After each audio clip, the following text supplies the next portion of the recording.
Manish ji, salute to you कि आपने इतने बहादुरी से, क्योंकि आम आदमी की नज़रों से या आप उनसे पूछें तो हर इंसान वो नहीं कर पाएगा जितनी जिस तरीके से आप गुजरे हैं, चाहे वो न्यूक्लियर प्लांट में आपका एक्सपीरियंस हो, चाहे रूस यूक्रेन युद्ध को इतने करीब से देखना हो। तो अब उस युद्ध से हटकर हम एक दूसरे युद्ध की तरफ अब बात करते हैं, जो मिडिल ईस्ट कॉन्फ्लिक्ट चल रहा है। इजराइल हमास की जो जंग है 18 महीने से ज्यादा हो गया है। ट्रम्प के आने के बाद सब था कि रूस यूक्रेन भी रुक जाएगा और ये इधर इजराइल हमास का जो है मसला ये भी खत्म हो जाएगा, मगर दोनों तरफ से ऐसा हो नहीं पा रहा है, ऐसा हुआ नहीं। फिलहाल जिस तरीके से मिडिल ईस्ट की स्थिति है, खासकर गाजा की जिस तरीके से स्थिति है, इसको आप किस तरीके से देखते हैं? मतलब, क्योंकि मुझे एक चीज याद है कि जब 7 अक्टूबर को वो हमला हुआ था, उसके बाद मोसाद को लोगों ने बोला कि यार इतनी बड़ी एजेंसी ये पता नहीं कर पाई कि इन पे हमला होने वाला है, लेकिन उसके बाद मोसाद ने कसम खाई कि इनके जितने भी आका हैं इनको सब कहीं पे भी ये दुनिया के किसी कोने में हो इनको मार गिराएंगे, चाहे हमास के हों, चाहे ईरान के प्रॉक्सी हिजबुल्ला के हों। और हिजबुल्ला को तो ऑलमोस्ट खत्म कर दिया है इसराइल ने। अब आपको ये जो लड़ाई है, क्योंकि अब ईरान भी इन्वॉल्व होता हुआ हमें नजर आ रहा है, अब आप इसको किस तरीके से देखते हैं? देखिए, 7 अक्टूबर को अटैक हुआ, अगले दिन यानी 8 अक्टूबर को हम लोग इजराइल एम्बेसी में गए, हमने वीज़ा लिया और 8 अक्टूबर की रात में ही हम रवाना हो गए थे। 9 अक्टूबर की सुबह हम वहाँ पहुँच गए थे। तो मतलब अटैक के ठीक 48 घंटे बाद हम वहाँ थे। फिर वहाँ से हम लोगों ने अलग अलग जगह पे, पहले साउथ इजराइल के उन जगह पर जहाँ पर घटना घटी वहाँ से रिपोर्टिंग की। उसके बाद से मुझे याद है कि मैंने एक रिपोर्ट की थी जब इजराइल ने अपना ग्राउंड ऑपरेशन शुरू किया था। उस समय मुझे कुछ सीक्रेट डॉक्यूमेंट्स मिले थे और मैंने, शायद मैं पहला जर्नलिस्ट था, मतलब मैं एक बार या मैं कहूँ कि TV9 पहला नेटवर्क था जिसने ये रिपोर्ट की थी कि इजराइल का गाजा को लेकर सीक्रेट प्लान क्या है। काफ़ी हो हंगामा मचा था, इजराइल की अथॉरिटी बहुत नाराज़ भी हुई थी हमसे, बल्कि मुझे डर भी लग रहा था उस वक्त कि कहीं मुझे कहा जाएगा कि अब आप यहाँ से चाहिए, ठीक है, क्योंकि बहुत सेंसिटिव मामला था। लेकिन आप सोचिए, हमारी वो रिपोर्ट हमारे दर्शक TV9 पे देख सकते हैं, जिसमें मैंने ये कहा था 24 अक्टूबर 2023 को कि इजराइल गाजा में बॉम्बिंग करेगा, पहले नॉर्थ में करेगा, फिर नॉर्थ के लोगों को कहेगा साउथ जाओ, साउथ के लोगों को कहेगा कि फिर राफा में जाओ, और फिर वो साउथ में बॉम्बिंग करेगा, फिर वो राफा में बॉम्बिंग करने लगेगा, और राफा में बॉम्बिंग करने के बाद वो फिर उनको कहेगा कि तुम जो है सो मतलब बेबस कर देगा उन 25 लाख लोगों को कि आप क्रॉस कर लो, बॉर्डर क्रॉस कर लो और इजिप्ट में सिनाई डेजर्ट में चले जाओ। अब इसमें से देखिए 3 चीज़ें तो हो गई है, नॉर्थ में बॉम्बिंग हुई, साउथ में बॉम्बिंग हुई, राफा में बॉम्बिंग हुई, और पब्लिक इधर से उधर 25 लाख लोग गए, कितनी कैजुअलिटी हुई वो सब हम देख ही रहे हैं। बल्कि रूस यूक्रेन युद्ध में 3 साल में सिविलियन कैजुअलिटी अगर आप देख लें तो गाजा में जो सिविलियन कैजुअलिटी है, या गाजा इजराइल में, दोनों का मैं कहता हूँ, तो उस हिसाब से इजराइल और गाजा में ज़्यादा बड़ी, जैसे आपने पहले भी जिक्र किया था जी, है ना। अब आप ये देखिए कि, लेकिन अगर आपको ये लगता है कि ये युद्ध खत्म हो गया क्योंकि हमास खत्म हो गया है, ये युद्ध खत्म हो गया क्योंकि नसरुल्लाह मारा गया और हिजबुल्लाह की कमर टूट गई है, या हुती पर अटैक हो रहे हैं, नहीं, युद्ध का अब दूसरा चरण शुरू होगा।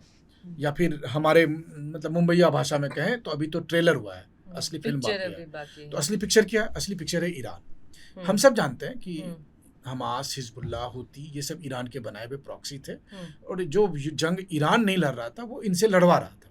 7 अक्टूबर की घटना क्यों हुई, उसके पीछे कौन कसूरवार लोग हैं, इसको लेकर इजराइल ने खुद भी अपने यहाँ एक जांच कमेटी बना रखी है। और मोसाद का इतना बड़ा फेलियर कैसे मोसाद का क्या फेलियर हुआ, या फिर उसके पीछे क्या है? देखिए बहुत सारी बातें हैं, क्योंकि मैं कहता हूँ ना कि राजनीति से गंदी चीज़ कुछ भी नहीं है, ये भी बात सच है। तो इसके पीछे कौन है? लेकिन हाँ, उसमें निर्दोष लोग मारे गए, 1200 लोग मारे गए, और वो आज दुनिया के सबसे मतलब घटिया किस्म के आतंकी हमले में से एक था।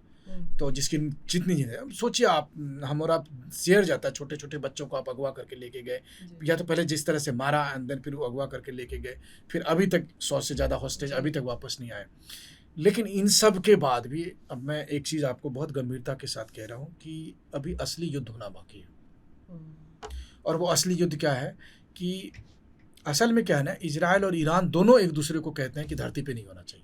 ईरान कहेगा हम इजराइल को मिटा देंगे, इजराइल कहता है हम ईरान को मिटा देंगे, ठीक है। और ऐसी स्थिति में जो है सो ईरान की स्ट्रेटेजी थी कि हम प्रॉक्सी के जरिए लड़ लेंगे। अब प्रॉक्सी खत्म हो गया, अब दोनों आमने सामने आ गए हैं। इजराइल को ये लग रहा है कि ईरान अभी सबसे कमज़ोर स्थिति में, कोई प्रॉक्सी नहीं है, तो अब इसी पे निपटा दिया जाए, एक बार इसको भी ख़त्म ही कर लिया जाए। अब संजोग से ऐसा हुआ कि जो मैंने आपको कहा कि 4 हिस्से में था कि गाज़ा के लोग को वो रफा तक ले जाएंगे, रफा के बाद वो इजिप्ट भेजेंगे, तो रफा तक तो वो उन्होंने पहुंचा दिया था, तब तक बाइडेन चले गए। अब ट्रंप आए हैं, तो आप ये देखिए कि जो ट्रंप ये कहते हैं कि मैं नया युद्ध नहीं शुरू करूंगा, उन्होंने आते ही 3-3 हज़ार किलो के बम जो है सो इजराइल को दिए। और यकीन मानिए कि मदद तो बाइडेन भी कर रहे थे। बाइडेन बेचारे पॉलिटिकली कुछ और स्टेटमेंट देते थे, इजराइल की तरफ तो हमेशा अमेरिका का रुख रहा, लेकिन ट्रंप खुल के मदद करेंगे। और ट्रंप इस बात से कन्विंस है कि यही सही मौका है जब हम ईरान पे अटैक कर सकते। और केवल यही नहीं हो रहा, आप ये देखिए कि पहला काम क्या कि इन्होंने एक चिट्ठी लिखी, ट्रंप ने चिट्ठी लिखी ईरान के सुप्रीम लीडर को, अयतुल्ला खमेनी को, कि चिट्ठी लिखी कि भैया हम तुमको 2 महीने का वक्त देते हैं, आके बात कर लो, टेबल पे आ जाओ, जो जो हम कह रहे हैं कर लो, नहीं तो हम 1 मई से अटैक करेंगे। तो ट्रंप का अल्टीमेटम है 1 मई का, तो 1 मई से अटैक हो सकता है। अब यह है कि खाली ये ट्रंप की चिट्ठी के बेस पे हम नहीं कह रहे। उसके बाद ये हुआ कि पेंटागन ने अपनी डिप्लॉयमेंट शुरू की। उस डिप्लॉयमेंट को अगर आप देखें तो हिंद महासागर में एक छोटा सा अमेरिकन बेस है डिएगो गार्सिया में। डिएगो गार्सिया में उन्होंने जो मतलब बॉमर्स डिप्लॉय किए, 7 बॉमर्स डिप्लॉय किए हैं, या रिफ्यूल एयरक्राफ्ट डिप्लॉय किए हैं, उसके लिए उन्होंने नोटैम जारी किया है। तो नोटैम में भी उन्होंने 1 मई की तारीख रखी है। उसके बाद तीसरी बात है साउथ कोरिया या दूसरी और जगह से एयर डिफेंस, मतलब 7 अलग-अलग देश का पोर्ट मान लें हम। हाँ, तो आप देखिए क्या है कि ईरान के मैप पे अगर आप देखें तो ईरान के आसपास जितने भी 7-8 देश हैं, तो वो सब में अमेरिकन बेस मौजूद है, दर्जनों अमेरिकन बेस मौजूद हैं। वहाँ पर भी वो जो डिप्लॉय कर रहे हैं, तो वहाँ पे उन्होंने क्लियर इंस्ट्रक्शन कर रखा है कि सब कुछ 1 मई से पहले खत्म कर लेना है। तो आखिर क्या होगा 1 मई को? 1 मई को कोई ऐसा तो नहीं कि ट्रंप और खमेनी गले मिलेंगे। तो यानी कि 1 मई की तारीख को ध्यान में रखते हुए जो है सो मतलब अमेरिका तैयारी कर रहा है। अब ईरान के साथ क्या है कि देखिए ये बात सच है कि इराक पर हमला जब हुआ था तब अमेरिका ने कहा था कि इराक के पास वेपन ऑफ मास डिस्ट्रक्शन है, जो नहीं मिला सद्दाम मारे गए। फिर लीबिया में गद्दाफी के खिलाफ जो भी बोला, फिर गद्दाफी मारा गया। फिर लेबनान का क्या हाल हुआ इजराइल के जरिए वो देख चुके हैं, अफगानिस्तान का क्या हुआ देख चुके हैं, सीरिया का क्या हुआ। लेकिन इन सब देशों से अलग ईरान के पास स्ट्रेंथ है। ईरान के पास बैलिस्टिक मिसाइल्स हैं, उसके भंडार हैं, उन्होंने मिसाइल सिटी अपने दिखाए हैं। पिछले साल अप्रैल न्यूक्लियर प्लान पे भी लगातार न्यूक्लियर प्लान पे काम कर रहा है। ईरान का सोचना ये है कि अगर मेरे पास न्यूक्लियर हथियार होगा तो शायद तब हमें इजराइल और अमेरिका खत्म नहीं करेगा। ये ईरान का सोचना है, ठीक है। और इसलिए वो न्यूक्लियर प्लान की तरफ बढ़ रहा है, क्योंकि बहुत सारे एक्सपर्ट्स आपको कहते हैं ना कि न्यूक्लियर वेपन जो है वो वेपन ऑफ डेटरेंस है, वेपन ऑफ पीस है, ना कि उसका ये है। तो उनको लगता है कि हम अगर ऐसा कर लें तो अब देखिए ईरान के पास कितनी क्षमता है उसको लेकर भी 2 तरह की रिपोर्ट है। जो महान व्यक्ति हैं इब्राहिम राफेल ग्रोसी या ये वो कहते हैं कि ईरान 2 हफ्ते में न्यूक्लियर पावर बना सकता है। लेकिन वहीं दूसरी तरफ ट्रंप ने तुलसी गबार्ड को अपना डायरेक्टर नेशनल इंटेलिजेंस घोषित कर रखा है, मतलब अपॉइंट किया है। और तुलसी गबार्ड का कहना है कि हमारे पास रिपोर्ट कहती है कि उनके पास न्यूक्लियर पावर बनाने की क्षमता नहीं है। अब किसकी बात माने? दोनों बात अमेरिका ही कह रहा है। ट्रंप ये कह रहा है कि भाई तुम खत्म करो अपना न्यूक्लियर पावर का। कई बार मुझे लगता है कि खमेनी साहब सोचते हैं भैया मेरे पास रहे तब तो मैं खत्म करो। नेगोशिएशन किया तो था उन्होंने, बाइडेन के साथ किया था। अब आप कह रहे हैं बाइडेन वाला नेगोशिएशन नहीं चलेगा, ऐसे तो इससे पहले भी ट्रंप सैंक्शन लगा चुके हैं उनके ऊपर इसी को लेकर की। सही बात है जी। तो लेकिन ईरान, क्योंकि आपने 2 तरीके की रिपोर्ट बताई है, लेकिन ज़्यादातर रिपोर्ट जो हमने सुनी है या हम जिस पर बात करते हैं वो यही है कि ईरान परमाणु शक्ति बनना चाहता है, वो अंदरूनी तौर पर उस पर काम कर रहा है। और उसमें भी एक इजराइल का स्टेटमेंट आया था उसी वक्त कि इजराइल के एक एजेंट उन्हीं के साथ अंदर मौजूद पाए गए जो ईरान के साथ वो काम कर रहे थे, और उन्होंने वो रिपोर्ट बना के अमेरिका को दी, जिसके बाद उन पर सैंक्शन लगाया गया। लेकिन अभी भी जैसे आपने बोला कि IAEA के उन्होंने बताया है कि 2 हफ्तों में ये न्यूक्लियर पावर बन सकते हैं। और अमेरिका जिस फोर्स से ईरान के पीछे पड़ा है, मतलब कहीं ना कहीं अमेरिका को पता है कि ये न्यूक्लियर पावर बन सकते हैं। इसीलिए मैं ये कहता हूँ कि जब ट्रंप ये कहते हैं कि मैं युद्ध नहीं करूँगा, मैं शांति की बात करता हूँ, तो वो सब छलावा है। बस खाली ये है कि उन्होंने युद्ध का मोर्चा बदल दिया है। बाइडेन यूक्रेन का युद्ध कर रहे थे, ये ईरान में करना चाह रहे हैं। दोनों ही हालत में देखिए अमेरिका में हथियार लॉबी बहुत पावरफुल है। वो कोई भी आदमी जो सीरियसली शांति की बात करेगा उसको खत्म कर देंगे। उनको हमेशा Business चाहिए। हमको बिजनेस चाहिए, उनको युद्ध चाहिए। तो ट्रम्प ने कहा कि ठीक है भैया, हम यूक्रेन में नहीं करते हैं, हम आपको दूसरा मोर्चा देते हैं, चलिए ईरान चलते हैं। भाई उनका तो हथियार बिक्री होनी चाहिए और वहाँ पे एक लंबा वॉर चलेगा, उसमें ज़्यादा बढ़िया बढ़िया हथियार बिकेंगे, है ना। दूसरी बात आप देखिए, ईरान कोई पाक साफ नहीं है, बिल्कुल नहीं है। 7 अक्टूबर की घटना के लिए जितना कसूरवार हमास है उतना कसूरवार ईरान है, बिल्कुल है। इसके अलावा तमाम प्रॉक्सी के जरिए वो इजराइल पर अटैक करवा रहा है और इसके लिए ईरान को जिम्मेदार ठहराया जाना चाहिए, बिल्कुल ठहराया जाना चाहिए। ईरान की मौजूदा स्थिति या आंतरिक स्थिति बहुत अच्छी नहीं है, ये भी बात सच है। हम सब जानते हैं कि जिस तरह से IRGC या खमनई का रिजीम काम कर रहा है, लेकिन इन सब के बाद एक मूल सवाल है कि किस देश पर किसकी सरकार होगी, ये कौन तय करेगा। मतलब ईरान में सत्ता किसकी होनी चाहिए, ये ईरान के लोग तय करेंगे। इराक में किसकी सत्ता होनी चाहिए, वो ईरान करेंगे। बांग्लादेश में मोहम्मद यूनुस को बिठा देते हैं, शेख हसीना को हटाकर, ठीक है, कुछ लोगों को उकसाकर। यूक्रेन में भी आप वही करते हैं। तो है ये कि अमेरिका को अगर पसंद नहीं है आपकी शक्ल, तो आप विलेन हो गए। अगर आपको अमेरिका को आपकी शक्ल पसंद है, तो इट डजंट मैटर कि आप कितने बड़े तानाशाह हैं, आप अच्छे से रूल कर सकते हैं। तो ये जो अमेरिका का अपना क्राइटेरिया है, मतलब कुल मिलाकर ये है कि जब तक भारत के सरकार को वो पसंद कर रहे हैं, उस दिन वो कहेंगे, नहीं तो एक दिन कहेंगे नहीं जी आप इनवैलिड है। तो ये सर्टिफिकेट अमेरिका देता है।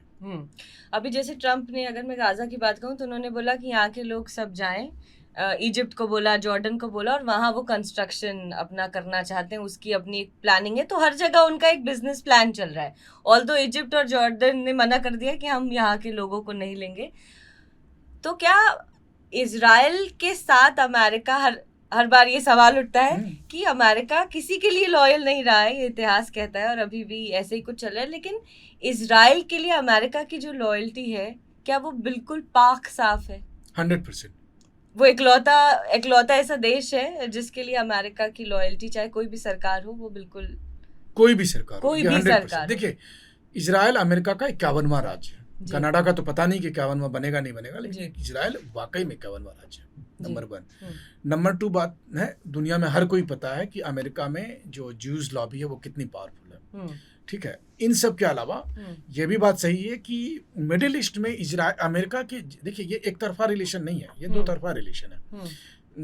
आज आप अमेरिका को जिस टेक्नोलॉजी में आगे बढ़ते हुए देखते हैं, जिस इनोवेशन की वजह से अमेरिका है, उसमें इजरायलियों का बहुत योगदान है जी। इजरायलियों ने वो टेक्नोलॉजी, उस कम्युनिटी का, और मैं दाद देता हूँ इस बात के लिए। मैं इजराइल 2 बार होके गया इस वॉर के दरमियान कवर करने के लिए, और मैं इजराइल के लोगों के उस इनोवेशन को और उस इतना प्रेशर में परफॉर्म करने की जो उनकी क्षमता है ना, उसको सैल्यूट करता हूँ। उसमें कोई दो राय नहीं है। सही गलत वो अपनी जगह अलग अलग है, वो एक बड़ा विवाद है कि आप इजराइल को, अब इजराइल पहले आया या फिलिस्तीन पहले था, ये एक बड़ा लंबा चौड़ा है। ये वैसा ही है जैसे आप जिस दिन आप ये सॉल्व कर देंगे मुझे कि पहले मुर्गी आई कि पहले अंडा आया, ठीक उसी तरह से ये इजराइल और फिलिस्तीन का विवाद है।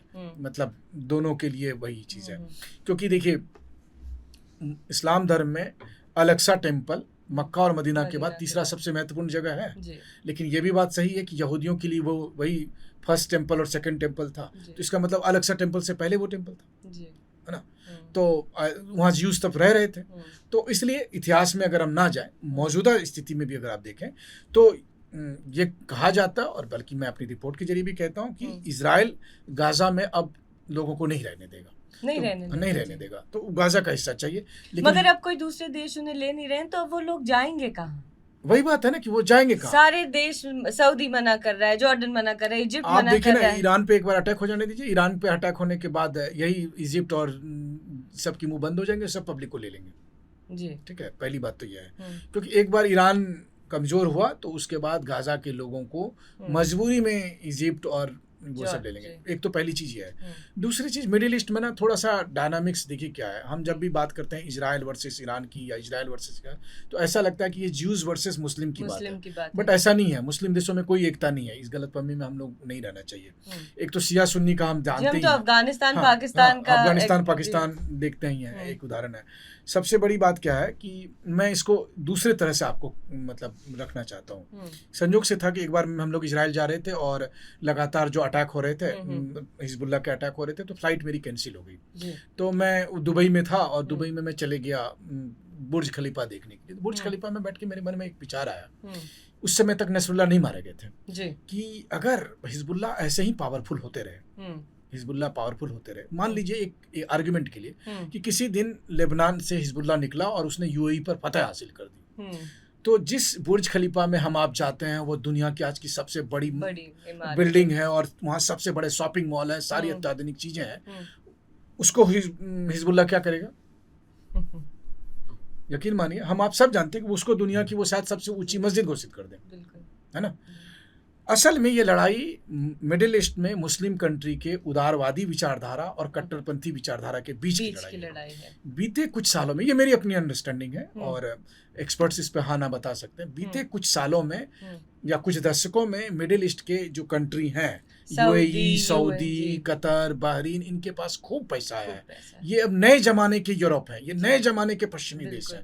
इनकी लाइफ स्टाइल देख लीजिए, इनकी शान शौकत देख लीजिए। इन सब के बीच में इनको कांटा कौन दिख रहा है? इनको कांटा दिख रहा है हिजबुल्लाह जैसे संगठन, उनको दिख रहा है ईरान जैसे संगठन जो कट्टरपंथी विचारधारा वाले हैं। तो ये लोग जो है, ये लोग दबी जुबान से या पर्दे के पीछे से इजराइल को कहते हैं कि भैया हमारे पास पैसा तो है लेकिन हमारे पास हथियार नहीं है, तुम इनका खात्मा कर दो, बदले में बताओ क्या करना है ना। तो मतलब क्योंकि आगे बढ़ना चाहते हैं, तभी यूएस से अमेरिका से अच्छे संबंध बनाकर रखे हैं। जी बिल्कुल, मतलब यूएस के मिडिल ईस्ट से अच्छे संबंध होंगे, मिडिल ईस्ट के इजराइल से अच्छे संबंध होंगे, लेकिन वो फिर कहेंगे कि मैं गाजा में लोगों के साथ करूं, ऐसा सब कुछ नहीं है। असली ये कि पर्दे के पीछे की कहानी है कि एक बार इन सब कट्टरपंथी तत्वों का सफाया करो और उसके बाद हम लोग चैन से रहेंगे। ये इस पर्पस से, तभी जब हम इस्लामिक देशों का उदाहरण देते हैं दुनिया में, तो उसमें से वो देश आते हैं। यूएई, सऊदी, कतर जिस तरीके से बढ़ रहे हैं, हर लिहाज से आगे बढ़ रहे हैं, एक अपने कल्चर को संभालने के अलावा भी एक लिबरल आपको सोच, जब आप दुबई जाएंगे तो आपको लगेगा नहीं जिस तरीके से आप दिमाग में किसी इस्लामिक देश के बारे में सोचते हैं, वो बिल्कुल भी उस तरीके से नहीं है। लेकिन जितनी भी वार्ता हो रही है, जैसे इजराइल को लेकर हो रही है, रशिया यूक्रेन को लेकर हो रही है, वो सऊदी में हो रही है। तो सऊदी में क्या होने का यही वजह है कि जो भी अमेरिका चाहता है इनडायरेक्टली सऊदी उसे एग्जीक्यूट करेगा। बहुत हद तक सऊदी के साथ देखिए बहुत सारा एडवांटेज है। सऊदी, कतर, ये सब ऐसे मुल्क हैं आज की तारीख में, अगर आप देखें, जब दुनिया के लगभग सभी देश, अमेरिका जैसे देश भी, जब जिनके पास आज की तारीख में जिनका आप क्या कहते हैं वो घाटे में चल रहा है, बजट घाटे में, उस वक्त सऊदी और कतर जैसे ही मुल्क बचे हुए हैं जिनका प्रॉफिट में, इनके पास अगाध पैसा है। तेल की वजह से इन्होंने जो पिछले कुछ दशकों में कमाया, इनके पास अगाध पैसा है, उस पैसे का ये इस्तेमाल कर रहे हैं अलग अलग देशों में। आप देखिए कि लोग ये कह रहे थे ना कि लंदन का हीथ्रो एयरपोर्ट जो है वो भी अब मिडिल ईस्ट कंट्री ने उसमें भी मेजर स्टेक होल्डर यही है। दुनिया की आप कोई टेक्नोलॉजी बता दीजिए, कोई कंपनी बता दीजिए जहाँ पर इन कंपनियों का पैसा नहीं है। तो सऊदी को अब हम उस सऊदी के तौर पर ना देखें कि सऊदी एक मुल्क है जहाँ पे लोग हज करने जाते हैं, माफ करिए, फैशन शो हो रहे हैं। सऊदी में फैशन शो हो रहे हैं और खाली फैशन शो ही नहीं हो रहे हैं, उनके पास इतना पैसा है कि वो मेजर इन्वेस्टमेंट और इकोनॉमिक पॉलिसी को इन्फ्लुएंस कर रहे हैं, वो दुनिया की पॉलिसी को इन्फ्लुएंस कर रहे हैं अलग अलग तरीके से। तो आप देखिए कतर का रोल एक अलग आपने देखा कि कतर कैसे मीडिएटर के तौर, किसी जमाने में जो हैसियत स्विट्जरलैंड की होती थी वही हैसियत अब कतर की हो गई है। उसी तरह से सऊदी का देखिए, सऊदी एक ऐसा मुल्क है जिसका अमेरिका के साथ भी अच्छा संबंध है, जिसका रूस के साथ भी अच्छा, चाइना के साथ, जिसका चीन के साथ भी अच्छा संबंध है और जिसका इजराइल के साथ भी संबंध। तो सऊदी ने इस तरह से अपने आप को एक प्लेटफॉर्म के तौर पर रखने की कोशिश की है आज की तारीख में। हालांकि वो कितने सफल होंगे, देखिए ट्रंप के चाहने के बावजूद अभी तक तो ट्रंप और पुतिन मिले नहीं है, कहा यही जा रहा था कि सऊदी में मिलेंगे, बातचीत हो रही है, बाकी लोगों की बातचीत हो रही है, क्या पता। मेरी तो दिली इच्छा यही है कि अभी तक अगर ट्रंप और पुतिन नहीं मिल पाए हैं तो एक शायद भगवान ये भी कर सकता है कि ट्रंप और पुतिन भारत में मिले, क्योंकि मुझे बताइए कि इस साल ट्रंप को भी भारत आना है, पुतिन को भी भारत आना है, और अभी तक तो दोनों मिल नहीं पाए हैं और दोनों मिलना चाहते हैं। तो इसका मतलब कहीं कुछ झोल हो रहा है ना। तो हो सकता है कि वो वास्तु में हम लोग कहते हैं ना, जगह बदल के देखिए, तो क्या पता सऊदी छोड़ के आइए, भारत में हो सकता है कि शांति हो जाए।